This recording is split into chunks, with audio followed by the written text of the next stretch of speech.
তো hello guys, তো আজ আমি তোমাদের সাথে আবার নতুন একটা রেসিপি নিয়ে চলে আসলাম।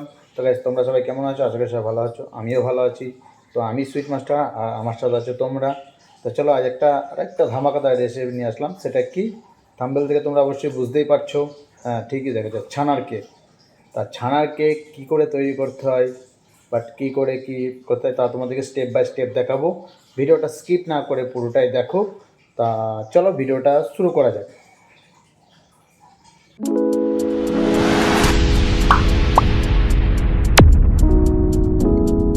তো হ্যালো গাইস, আজ আমি তোমাদেরকে দেখাবো ছানার কেক। দেখতেই পাচ্ছ, এটা হচ্ছে ছানার কেক। তা আজ তোমাদের কী করে দেখাবো তা তোমরা স্টেপ বাই স্টেপ দেখতে থাকো। তা চলো শুরু করা যাক ভিডিও। তো আমার দুধ এসে গেছে। প্রথমে আমি কড়াইয়ে দুধ ঢেলে নিলাম, গরুর দুধ।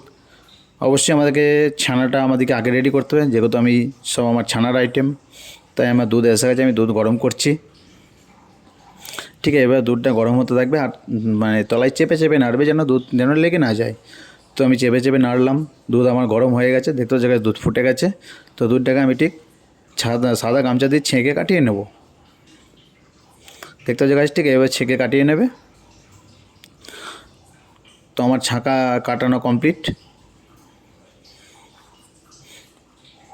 দুধটা ছেঁকে নিলে হলে পরিষ্কার হয়, নোংরা ফোংরা থাকে না। তাই ঠিক এইভাবে ঠিক দুধটা ঠান্ডা হবে হালকা। ঠিক এইভাবে ছানাটা কাটিয়ে নেবে। ঠিক আস্তে নরম নরম করে কাটাবে, কোনো চড়া ছানা কোনো সময় চড়া করে কাটাবে না। ছানা আস্তে আস্তে ঠিক নরম করে কাটিয়ে নেবে। যেতে পারে ঠিক আমি ঠিক আস্তে আস্তে কাটাচ্ছি, তোমরা ঠিক এভাবে আস্তে আস্তে কাটিয়ে নেবে। এটা খুব সহজ রেসিপি, খুব সহজ পদ্ধতি। তোমরা চাইলে আরামসে বাড়িতেও বানাতে পারো এটা। তো ছানা আমার কাটানো হয়ে গেছে। ঠিক ছানা কাটানোর পর ঠিক এইভাবে ছানাটা তলায় বসে যাবে, উপরে জলটা ভেসে যাবে। তারপরে জলটা ঠিক এইভাবে কাটিয়ে নেবে, ছানাটা এভাবে তলায় বসে থাকবে। তারপর ছানাটা কিছুক্ষণ ঠান্ডা হয়ে যাবে। ঠান্ডা হয়ে যাওয়ার পর আমি ছানাটাকে ছেঁকে নেব। একদম ঠান্ডায় ছাঁকবো না, জাস্ট হালকা গরম থাকবে, তখন এই ছানাটা ছেঁকে নেবো। তো আমার ছানা ছাঁকানো কমপ্লিট। ঠিক এইভাবে চারিদিকে ধরে ছানার জলটাকে ভালো করে ঝাড়িয়ে নেবে। ঠিক এইভাবে ছানাটাকে প্রথমে এইভাবে রেখে দেবে, জলটা ঝরে যাবে হালকা। তারপরে ছানাটাকে আমি ঝুলিয়ে দেবো। দেখতে যাচ্ছে আমি ঠিক ছানাটা ঝুলিয়ে দিয়েছি। দিয়ে ঝুলিয়ে দেওয়ার পর এদিক ওদিক করে ভালো করে চেপে চুপে এদিক ওদিক করে ভালো করে ছানাটা জলটা ভালো করে ঝাড়িয়ে নেবে। তো গাইজ আমি ঠিক এভাবে ভালো করে ঝাড়িয়ে নিচ্ছি। ছানার জল রাখবে না, ছানা অবশ্যই এরকম করে টাইট করে এগোনো। দিয়ে ছানাটা নেওয়ার পর ঠিক এভাবে ছানাটা মালিশ করে নেবে। তো গাইজ দেখতে পাচ্ছ আমি ছানাটা মালিশ করছি।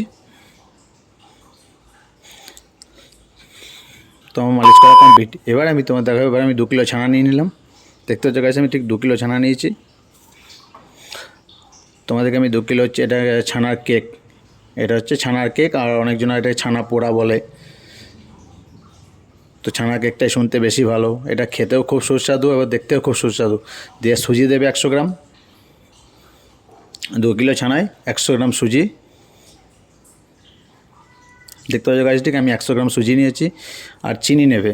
হ্যাঁ, এবার চিনিটা কত নেবে, আমি 500 চিনি নেবো। তোমরা যদি বেশি মিষ্টি দিতে পারো তো মানে 300 করে দিতে পারো, 600 মানে 1 কেজি ছানায় 250 চিনি।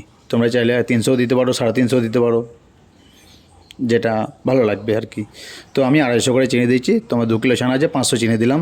আর চিনিটা ঠিক এইভাবে ছানাটার মধ্যে ঢেলে দিলাম। আর একটু এলাচি পাউডার দিয়ে দিলাম।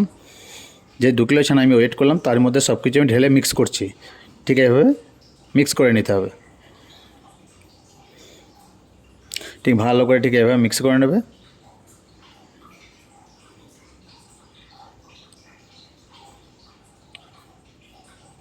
ঠিক এভাবে ভালো করে মিক্স করবে। চিনি, সুজি আর এলাচি পাউডার দিয়ে ছানার মধ্যে মিক্স করে নেবে। আর ছানাটা যদি খুব বেশি টাইট হয় তো একটু নরম করে নেবে জল দিয়ে। তো গাইজ আমার ছানার কোনো টাইট নেই, আমার পারফেক্ট ছানা আছে। তো আমি ছানাটাকে ভালো করে মিক্স করে এভাবে লাগিয়ে নিয়েছি। এবার এরকম একটা মানে অ্যালুমিনিয়ামের বাটি নেবে। বাটি নিয়ে তেল ঢেলে দেবে, একটু রিফাইন তেল একটু ঢেলে দেবে। দিয়ে অ্যালুমিনিয়ামের বাটির গায়ে ভালো করে লাগিয়ে দেবে।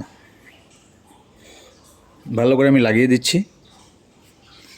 দিয়ে ছানাটাকে ঠিক মানে ঢেলে দেবো আমি ঠিক। দেখতে পাচ্ছ গাইজ, আমি ঠিক ছানাটা ঢেলে দিলাম।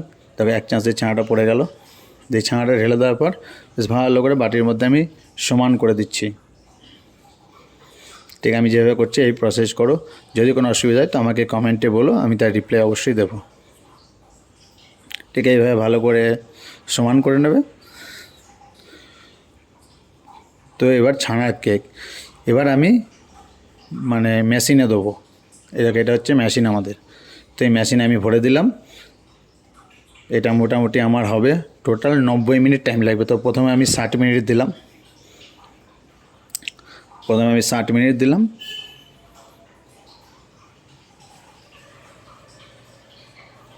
তো গাইজ আমি 60 মিনিট দিয়েছি, 90 মিনিট হবে আমার। তো আমার অফ হয়ে গেছে। আমি আবার কিছুক্ষণ পরে একবার ভালো করে দেখে নেবে। এবার আমি খুলে একবার দেখে নিচ্ছি। আমার এখনও কালার আসেনি, একদম কালার এসে যাবে, ছানাটা পুড়ে যাবে, ব্রেক হয়ে যাবে বেক। তো কালার আসেনি, আমি একবার লাগিয়ে দিলাম। তো আবার আমি খুলে দেখব, মধ্যে মধ্যে একটু খুলে দেখে নেবে যাতে বেক না হয়, মানে একদম পুড়ে না যায়। তো আমি এবার টাইমটা আবার বাড়িয়ে দিলাম, প্রথমে 60 দিয়েছিলাম, তারপর আবার 30 করে দিলাম। তো গাইজ আমার হয়ে গেছে, দেখতে পাচ্ছ গাইজ, ঠিক 1.5 মিনিট 90 মিনিট আমার এটা হয়ে গেছে একদম। এটা হচ্ছে ছানার কেক বা অনেকজনের ছানা পোড়া বলে। দেখো গাইজ কত সুন্দর লাগছে, আর এটা দেখতেও খুব সুন্দর আর খেতেও খুব সুস্বাদু টেস্ট, খুব সুন্দর টেস্ট, পুরো কেকের মতো লাগছে না গাইজ। তো আমার হয়ে গেল ছানার কেক, কলকাতার বেঙ্গলি সুইটস ছানার কেক স্পেশাল। তো গাইজ তোমরাও দেখো, তোমরা ট্রাই করো। এবার ভেতরটা সাদা থাকবে, দেখতে পাচ্ছ গাইজ, ঠিক এভাবে আমি কাটিং করে তোমাদেরকে দেখাচ্ছি। এই দেখো গাইজ, তো আমি কাটিং করে তোমাদেরকে দেখাচ্ছি। এই দেখো কত সুন্দর লাগছে, পুরো নরম আছে, পুরো নরম তুলতুল করছে। তো হয়ে গেল আমার ছানার কেক কমপ্লিট। তো গাইজ তোমাদের ভিডিওটা কেমন লাগলো? ভালো লাগলে লাইক, কমেন্ট, শেয়ার। আর যারা আমার চ্যানেলে নতুন তারা প্লিজ চ্যানেলটাকে সাবস্ক্রাইব করে পাশে বেল বাটনটা প্রেস করে দাও, যাতে আমি কোনো নতুন ভিডিও ছাড়লে তা তোমাদের কাছে নোটিফিকেশান পৌঁছে যায়। আর তোমরা কী রেসিপি নিতে যাও তা আমাকে কমেন্টে লিখে পাঠাও, তাহলে আমি সেসব রেসিপি তোমাদেরকে আমি আপডেট দেবো। তো ভিডিও তোমাদের আজকের মতো এই পর্যন্ত। তো দেখা হচ্ছে নতুন কোনো ভিডিও নিয়ে, নতুন কোনো রেসিপি নিয়ে। ততক্ষণ সবাই ভালো থাকো, সুস্থ থাকো, টাটা।